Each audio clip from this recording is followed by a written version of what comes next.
I did everything you asked. You promised 10 years of wealth and ease. I haven't even seen one full year before things are crumbling. Why? Until you uncover where you truly came from, the hands holding your fortune will keep snatching it back.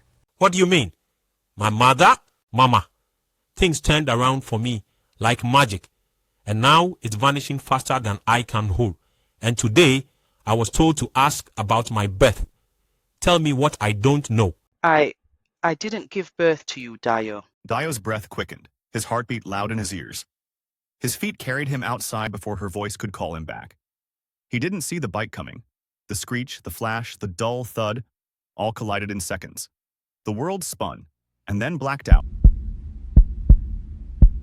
If you haven't subscribed, please do, and make sure to turn on your notifications for more stories that will entertain you. Now let's dive into the story. What if your breakthrough came with an expiration date?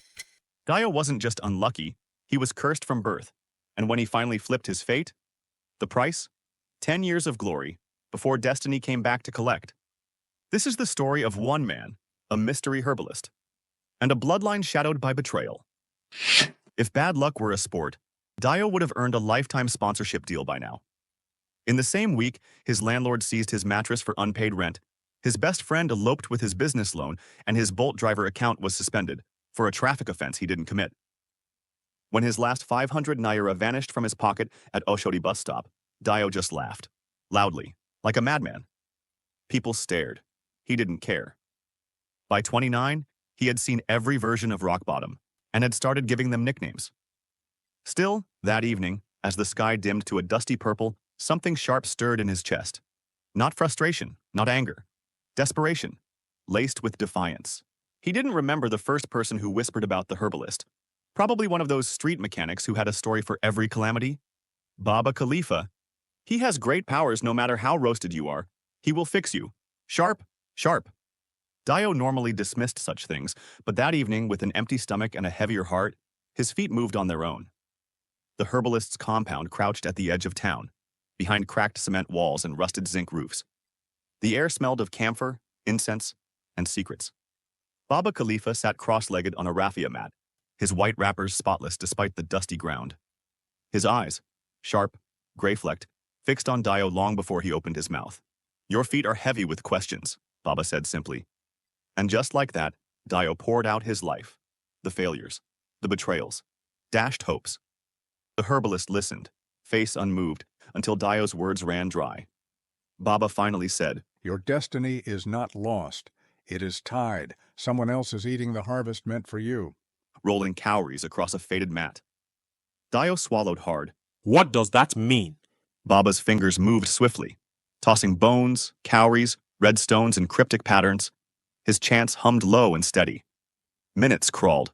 You were born with greatness shadowing you, but circumstances snatched it away before you even cried your first cry. I can untie it, but everything has a price. Dio's shoulders squared. What's the price? The herbalist's lips curled. No joy in the smile. You'll have 10 years of wealth, affluence, open doors. After that, destiny reclaims what is hers. Are you ready? Dio barely blinked. 10 years, I'm ready. A decade was gold, compared to the empty tin of luck he'd carried for 3. Baba Khalifa handed him a small calabash, etched with strange symbols. His instructions were precise. The rituals odd, but simple enough. When Dio walked out of the shrine, the last embers of sunlight painted the sky burnt orange. But inside him, something already blazed brighter. And true to the old man's word, things flipped almost overnight. Contracts dropped on his lap like ripe mangoes. His ride-hailing business soared. Old debts vanished mysteriously. New ventures prospered effortlessly. Dio's suits sharpened. His laughter thickened. His pockets never emptied. For the first time in his life, luck finally remembered his address. But good seasons, like Harmattan rain, can disappear before you fold your umbrella. By the time 1 year had slipped past, Dio's rise had become legend. The man who once counted coins to buy Gala and La Casera now signed checks with 6 zeros. His Bolt fleet had expanded to logistics and short-term rentals. His face became familiar at Lecky lounges, and his wrist, heavy with a gold Rolex, made statements louder than his voice. 1 year ago, Dio was the definition of a comeback story. Now, he's the headline of a slow-motion collapse. The miracle he bought from Baba Khalifa? It had a receipt, and it was time to pay. But the true cost wasn't just money or luck. It was his identity, and a secret buried deeper than any ritual could reach. Beneath the velvet surface, cracks began to spread. It started small. His largest contract, a cross-border logistics deal, suddenly evaporated after strange delays and inexplicable customs issues.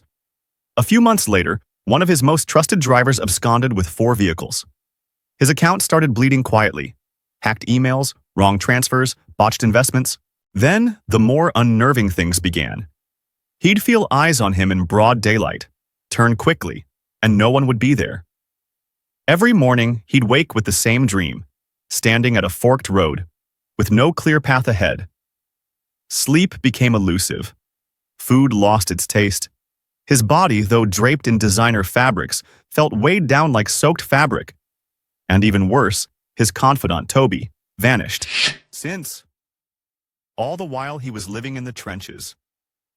Before his breakthrough, Dio had confided in one person consistently, Toby, a witty, confident tax consultant he had met online.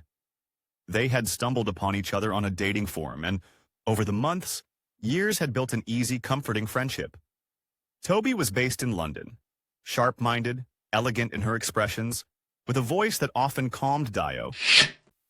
But not as much as money ever did. Though they had never met physically, their virtual bond ran deep. She was the only one Dio hinted to that life had taken an unusual turn. Now, as things crumbled, she remained his virtual anchor. But then, as if cursed by the same unseen hand, Toby's life too spiraled into chaos. Clients defaulted on payments. A tax fraud investigation she knew nothing about surfaced in her name. Her apartment lease faced sudden termination. Her calm demeanor cracked. And when she reached out for spiritual counsel at a nearby Nigerian church in London, the pastor's words froze her. My dear, you need to return home. There are questions only your roots can answer. Speak to your mother. That's where your deliverance lies. Confused but desperate, Toby decided to follow the advice. Meanwhile, Dio's descent had quickened. The breaking point came one damp Tuesday. After yet another disastrous business meeting, Dio sat alone in his dimly lit apartment, eyes hollow, breath shallow. Something snapped. A string inside him, fragile all along, gave way. He grabbed his keys and stormed out. But this time, not to a lounge or a friend's house. He drove straight to the herbalist, the same secluded bungalow where he had first sought answers when life had suffocated him, before his miraculous turnaround. He barged into the dim hut, the air thick with incense and age-old secrets. The herbalist sat waiting, as though he'd been expecting him. I know why you are here. The old man rasped, his voice like dry palm fronds. Dio slammed his palms on the table. Everything you asked. You promised 10 years of wealth and ease. I haven't even seen one full year before things are crumbling. Why? The herbalist's milky eyes narrowed. I told you I can turn things around, but I did not tell you the full weight of your destiny. The blood that runs in you, it carries debts older than you know. Until you uncover where you truly came from, the hands holding your fortune will keep snatching it back. What do you mean? My mother? The words dug into Dio's chest like thorns. His jaw tightened. His feet itched to move. Without another word, he spun out of the hut, chest heaving. He didn't drive home. His feet carried him instinctively to the house of the woman he had always called mother.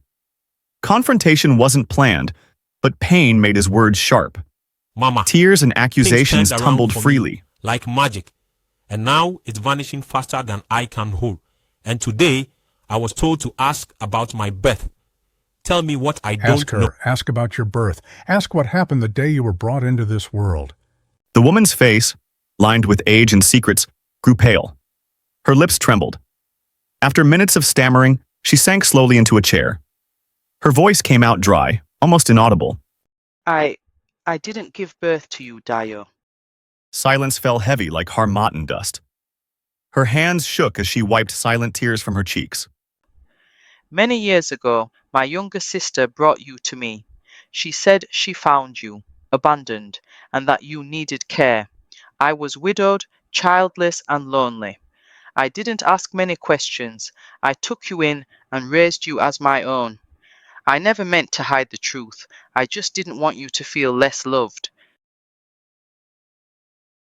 Dio's breath quickened, his heartbeat loud in his ears. His feet carried him outside before her voice could call him back. He didn't see the bike coming. The screech, the flash, the dull thud, all collided in seconds. The world spun, and then blacked out.